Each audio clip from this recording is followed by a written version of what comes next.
குரு ஆஸ்ட்ரேலிய நேயர்கள் அனைவருக்கும் வணக்கம். 21 ஜூன் மாதம் 2026 ஞாயிற்றுக்கிழமையில இருந்து 27 ஜூன் 2026 சனிக்கிழமை வரை அந்த வாரத்துக்கான மிதுன ராசிக்கான வாரப்பலன். இது மிதுன ராசிக்கான பொது பலன் தான். இது கோச்சார அடிப்படையில பத்தி ஒரு 30% தான் பலன் வெளிப்படுவதா இருக்கும். மீதி 70% பலன் உங்களுடைய மிதுன ராசியில உங்களுடைய லக்ன பலன் பிறப்பு ஜாதக அடிப்படையில லக்ன அடிப்படையில பார்க்கும்போது அந்த 70% பலன் முழுமையாக தெரிய வரும். அதனால இது கோச்சார் அடிப்படையில் பார்க்கும்போது பொது பலன் 30% மட்டும்தான். முழுமையான பலன் தெரிந்து கொள்ள கீழே இருக்க வாட்ஸ்அப் எண்ணில் என்னை தொடர்பு கொள்ளுங்கள். இந்த அடிப்படையில் மிதுன ராசிக்கான இந்த வாரத்துக்கான வார பலன் எந்த அடிப்படையில் இருக்கும் மற்றும் கோள் கிரகச்சாரெல்லாம் எப்படி டிரான்ஸ்ஃபர் ஆகுது அடிப்படையில் பார்க்கும்போது 21 ஞாயிற்றுக்கிழமை மட்டும் உங்க ராசிநாதன் புதன் உங்க வீட்டில் இருக்காங்க. 22 பார்த்தீங்கன்னா அது கடகத்துடன் உச்சகுருவோட இணைக்கின்றது. கூடவே சுக்கிரனும் இருக்கின்றது.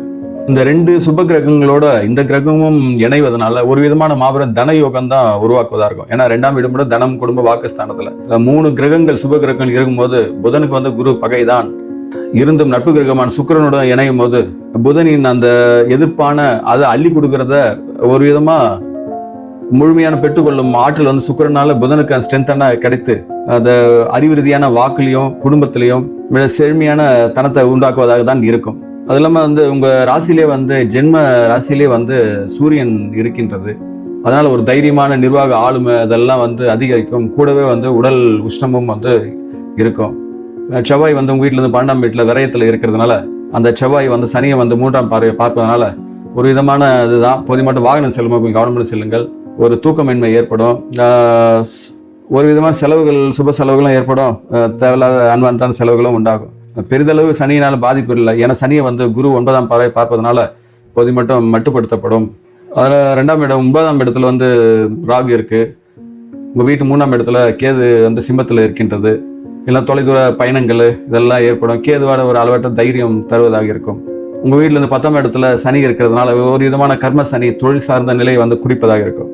பொதுவாக 10ஆம் இடத்துல சனி இருக்கிறது உழைப்புக்கேற்ற ஒரு அங்கீகாரம் தாமதமாக கிடைச்சா கூட நிலையானதாக இருக்கும். அதோடு சேர்ந்து ஒரு பணி சுமை இருக்கும். தொழிலில் ஒரு விதமான சவால் சில சங்கடங்களும் ஏற்படுவதாக இருக்கும். அதனால 10ல் சனி இருக்கும்போது ஒரு நேர்மையான வழியில ஈடுபட்டு கடின உழைப்பை தான் நம்பணுமே தவிர குறுக்கு வழியை ஏற்படுத்தி கூடாது. போதிய மட்டும் உங்களுடைய மேல் அதிகாரிகிட்ட வாக்குவாதங்களை தவிர்த்து கொள்ளுங்கள். இந்த அடிப்படையில் சந்திரன் இடப்பெயர்வை வச்சுதான் வாரப்பலன் முழுமையாக கணிக்கப்படுகிறது. சந்திரன் உங்க வீட்டில இருந்து 3ஆம் வீட்டுல சிம்மத்துல கேதுவுடன் வளர்பிறை சந்திரனாக இணைகிறதுனால அது ஒரு விதமான கிரகண தோஷம் தான். ஏன்னா கேதுன்றது ஒரு இருள் கிரகம், நிழல் கிரகம். அதோட சேர்ந்து வளர்பிறை சந்திரன் இணைவது ஒரு வித கிரக தோஷம் தான். அது 3ஆம் வீட்டுல இருக்கிறதுனால ஒரு வித அனுகூலம் இருக்கு. வளர்பிறை சந்திரன் பெரிதா இது இருக்காது. அந்த சிம்மத்தின் அதிபதியும் உங்க வீட்டிலே இருக்கிறதுனால ஒரு விதம் பரிவர்த்தனை யோகம் இருக்கிறதுனால ஓகே சிறப்பாக இருக்குது. உங்களுடைய முயற்சி தைரியம் எல்லாம் ஒரு சிறப்பாகவே இருக்கும். உங்க சகோதர சகோதரி உறவுடைய இதுவும் அனுகூலமா இருக்கும். அது முதல்ல மகன் நட்சத்திரத்தில் உட்காரும்போது கேதுடைய நட்சத்திரத்தில் இருக்கும்போது கொஞ்சம் ஒரு அசௌகரியத்தை ஃபீல் பண்ணலாம். ரொம்ப இன்டெலெக்சுவலாக மனம் சார்ந்த ஒரு நுட்பமான திறன் கொஞ்சம் இழந்ததாக இருக்கும். ஆனால் ஆன்மீக சிந்தனை அதிகமாக இருக்கும். அதுக்கடுத்து சுக்கிரனின் பூர நட்சத்திரத்தில் அமரும்போது உங்க 2ஆம் வீட்டிலேயே சுக்கிரன் இருக்கிறதுனால ஒரு நல்ல ஆடம்பரமான பொருட்கள் வாங்கி மகிழ்வர்கள். கலை இலக்கியம் சினிமா துறை சார்ந்தவங்களை, ஆர்கிடெக்ட் டிசைனிங் அந்த கலை வடிவமைப்பு சார்ந்தவங்களாம் நல்ல ஒரு சிறப்பான நேரம் கொண்ட இதுவா இருக்கும். அந்த பூர நட்சத்திர சந்திரன் இருக்கும் பொழுது மன ரீதியா பார்த்தா அந்த பொழுதுபோக்கு சிந்தனை, ஆடல் பாடல் கலை, இது டான்ஸ் பாட்டு மியூசிக் இதெல்லாம் தான் விரும்புறதா இருக்கும். கணவன் குடும்பத்திலையும் ஒரு இணக்கமான சூழலும் உருவாகும். அதுக்கப்புறம் சந்திரன் உத்தர நட்சத்திரத்துல அமரும் பொழுது, அதாவது சூரியன் உத்தர நட்சத்திரம் அமரும்போது சூரியன் உங்க ஜென்ம ராசியிலே இருக்கிறதுனால ஆற்றல் ஆளுமை ரொம்ப தைரியமா இருக்கும். அந்த ஞாயிற்றுக்கிழமை திங்கட்கிழமை எல்லாம் பார்த்தீங்கன்னா இந்த ஒரு ஆளுமை தைரியம் ஒரு கம்பீரம் மிடுக்கு இதெல்லாம் இருந்ததுன்னா அரசு தொடர்புடைய விஷயங்கள்லாம் உங்களுக்கு கை கூட்டுவதா இருந்ததுன்னா சந்திரன் அந்த சூரியன் நட்சத்திரத்துல இருக்கின்றத பொருளாக நீங்க எடுத்துக்கொள்ளலாம். அதெல்லாம் தந்தை வழி ஆதரவுல உங்களுக்கு கொஞ்சம் கிடைக்கும். இருந்தும் உங்க அதிகப்படியான கோபத்தை வெளிப்படுறதா இருக்கும். இருந்தும் புதனும் சூரியனும் பரிவர்த்தனை இருக்கிறதுனால புதன் இதுல பரிவர்த்தனை இல்லை, சந்திரன் சிம்மத்துக்கு போறதுனால நட்சத்திர அடிப்படையில் ஒரு பரிவர்த்தனை யோகம் இருப்பதா இருக்கும். அதனால வலதுபுற சந்திரனா பெரிதளவுக்கு பிரச்சனை இல்லை. ஓகே நல்லா இருக்கும். ஞாயிற்றுக்கிழமை ஓகே, ஞாயிற்றுக்கிழமை நல்லா, திங்கக்கிழமை மதியானம் வரைக்கும் ஓகே. அதுக்கப்புறம் செவ்வாய்க்கிழமை திங்கள் 22 23 திங்கள்லேருந்து செவ்வாய் வரைக்கும் பார்த்தீங்கன்னா கன்னி ராசிக்கு சந்திரன் இடப்பெயர்வு ஏற்படுகிறது.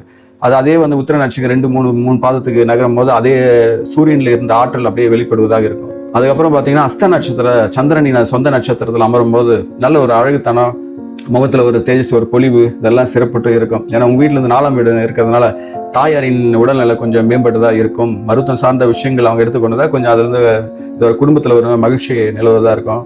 தாயாரின் உடல்நிலையும் கொஞ்சம் கவனம் எடுத்துக்கொள்ளுங்கள். ஏன்னா சனி வந்து 7ஆம் பார்வையாக அங்க கன்னியை பார்க்கறதுனால வீடு சார்ந்த விஷயங்கள்லாம் உங்களுக்கு ஒரு அந்த எண்ணங்கள்லாம் தொடர்புடையதாக இருக்கும். அதனால 2வது வாகனம் செல்லும் போதும் கொஞ்சம் கவனமுடன் செல்லுங்கள். ஏன்னா சந்திரனும் வந்து 7ஆம் பார்வை சனியை பார்ப்பதனால, குருவும் பார்க்கறதுனால பெரிதளவுக்கு அந்த துன்பம் இருக்காது. ஆனா சோகம் வந்து ஒரு நிழலாடிட்டு போகும், மனம் சார்ந்த ஒரு சின்ன ஒரு குழப்பத்தை உண்டாக்கிட்டு போகும். பெரிதளவுக்கு அது பிரச்சனை உண்டாகாதான் இருக்கும். ஏன்னா புதனம் வந்து கடகத்துல இருந்ததுனால சந்திரனை வந்து கன்னிக்கு வர்றதுனால ஒரு பரிவர்த்தனை யோகிறதுனால அறிவு ரீதியான நல்ல வளர்ச்சி இருக்கும். ஒரு சின்ன பயணங்கள்லாம் வந்து ஏற்படுவதாக இருக்கும். நன்றாக இருக்கும். 22, 23 உங்களுக்கு சிறப்பானதான். ஏன்னா பரிவர்த்தனத்தனம் இருக்கிறதுனால கடகத்திலயும் குரு உச்சமா இருக்கிறதுனால சிறப்பு தான். உங்க தாய் வழி உறவுகளாலேயும் ஒரு நன்மைகள் ஏற்படுவதா இருக்கும். அதுக்கப்புறம் பார்த்தீங்கன்னா சந்திரன் வந்து சித்திரை நட்சத்திரத்துக்கு போகும்போது செவ்வாயுடைய நட்சத்திரம். அப்போ ஒரு விதமாக சுப செலவுகள்லாம் உண்டாகும். ஏன்னா செவ்வாய் வந்து சுக்கிரன்ல இருக்கு. சுக்கிரனை வந்து கடகத்துல உச்ச குருவோட இருக்கிறதுனால சிறப்பு தான். இருந்தும் வந்து சனி பார்வை பார்க்கறதுனால ஒரு விதமான விரைய செலவுகள் உண்டாகும். அது சுபத்தனம் கொண்டு இருக்கும். கொஞ்சம் வந்து மருத்துவ சார்ந்த செலவுகளும் ஏற்படலாம். ஆனா பெரிதளவுக்கு சுப செலவு தான் உண்டாகும். பாதிப்பு குறைவா தான் இருக்கும். ஆனா கண்டிப்பா வாகனங்கள் போகும்போது கொஞ்சம் கவனமான செல்லுங்கள். ஏன்னா சனி பார்வை இருக்கு, அது பெருசா நம்ம கடந்து போகக்கூடாது. 2வது செவ்வாயும் 4ஆம் பார்வையாக உங்க சிம்மத்தை பார்க்கறதுனால உங்க தைரியம், ஆற்றல், வேகம் எல்லாமே ஒரு பவர்ஃபுல்லா இருக்கும்.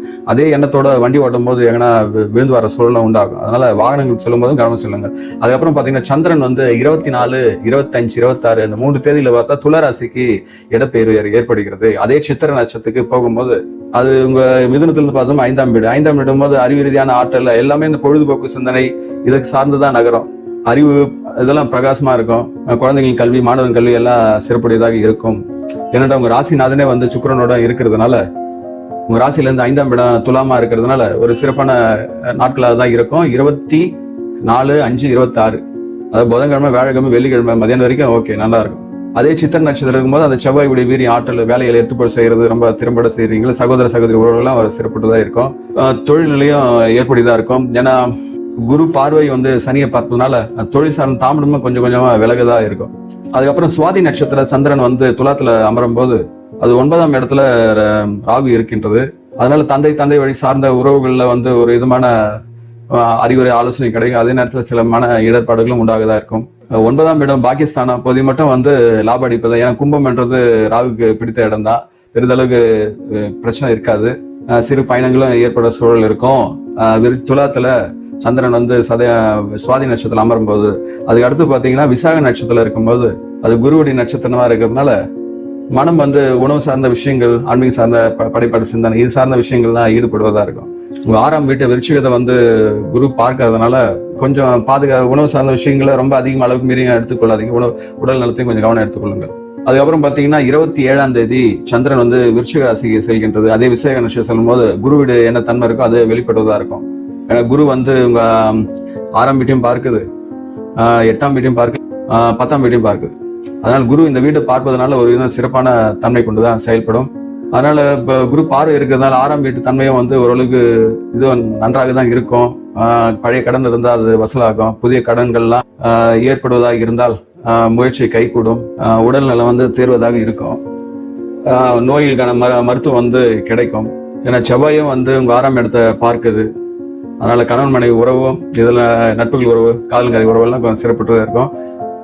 ஓகே, நன்றாக இருக்கும். ஆனா வந்து 24, 26, 3 நாட்கள் வந்து சிறப்பான நாட்கள் தான் அந்த வாரத்துல. அதனால புதிய முயற்சிகள், புதிய இதெல்லாம் திட்டங்கள்லாம் அன்றைய நாள் வந்து முடித்துக் கொள்ளலாம். வளர்பிறை சந்திரன் வாரம் இந்த வாரம் ஓகே உங்களுக்கு சிறப்பான வாரமா தான் அமையும். இது வந்து ஒரு 30% தான். மீதி 70% வந்து உங்க பிறப்பு ஜாதகத்தில் லக்னம் எங்க இருக்கு இந்த அடிப்படையில தான் பார்த்தால் 70 பலனை வந்து முழுமையாக தெரிவிக்கலாம். அதனால பொது பலனா இருந்து மிதுன ராசிக்கு சொல்லப்படுறதுனால இந்த 30% பலன் வந்து தங்களுக்கு தெரிவிக்கின்றேன். அதனால ஜென்ம ராசியிலேயே சூரியன் இருக்கிறதுனால ஒரு விதமான சாதிக்கின்ற உத்வேகம் இந்த வாரம் இருக்கும். ஆனா இருந்தும் 12ல வந்து செவ்வாய் இருக்கிறதுனால 2 நெருப்பு இருக்கும் பக்கத்துல இருக்கிறதுனால கோவப்படவும் வைக்கலாம். நிதானத்தை கொஞ்சம் ஏற்படுத்திக் கொள்ளுங்கள். தொழில் நிலையம் கொஞ்சம் தாமதம் இதுவா இருந்தா கூட உங்களுக்கு ஃபேவரலா தான் இருக்கும். பொருளாதார நிலையம் நன்றா இருக்கு. குடும்ப சூழலும் உங்களுக்கு ஆதரவா தான் செயல்படும். உடல் உஷ்ணம் வந்து கொஞ்சம் ஏற்படுவதா இருக்கும். அதனால சோர்வு இருக்கும். அதனால தண்ணீர் நிறைய அருந்துங்கள். 10ல சனி இருக்கிறதுனால அதிகமா உழைப்பு போட வேண்டியிருக்கும். 2வது 2ஆம் வீட்டிலேயே 3 சுபகிரகங்கள்லாம் இருக்கிறதுனால வாரி வழங்க தயாராகவே இருக்கும். உழைப்புக்கேற்ற பலன் கிடைப்பதாக இருக்கும் இந்த வாரம். பொருளாதாரத்துல ஒரு நல்ல ஒரு அச்சீவ்மெண்ட் கிடைக்கும் வாரமாக இந்த வாரம் இருக்கும். இந்த வாரத்துல இந்த ராசி அடிப்படையில 3 நட்சத்திரக்கான பலன் எல்லாம் பாத்தீங்கன்னா, மிருகசீரிஷம் 3, 4ஆம் பாதம் பாத்தீங்கன்னா அது செவ்வாயுடைய அம்சம் பொருந்திய நட்சத்திரம். அதனால வந்து இந்த குரு பயிற்சினால ஓகே நல்லதான் இருக்கு. மிருகசீரிஷம் பொருளாதார சார்ந்த தடைகள்லாம் விலகும், செல்வ நிலையும் கொஞ்சம் உயர்வதாக இருக்கும். குரு பயிற்சினால எதிர்பார்ப்பெல்லாம் பூர்த்தி, தொழில் ரீதியான குழப்பங்கள்லாம் ஓரளவுக்கு தீர்வுக்கு உண்டாகும். திருவாதிரை நட்சத்திரம், ராகுவின் திருவாதிரை நட்சத்திரம் பிறந்தவர்கள் பாத்தீங்கன்னா ஆன்மீக பயணங்கள்லாம் ஏற்படும், வெளிநாட்டு தொடர்புகள்லாம் லாபம் கொடுப்பதாக இருக்கும். ஜென்மத்திலே சனி இருக்கிறதுனால ஒரு விதமான பிடிவாத குணம் உங்களுக்கு ஏற்படலாம். பேச்சுல வந்து பொது மட்டும் இனிமையை ஏற்படுத்திக் கொள்ளுங்கள். காரியங்களும் வந்து உங்களுக்கு சாதிக்கப்பட சூழல் தான் இருக்கும்.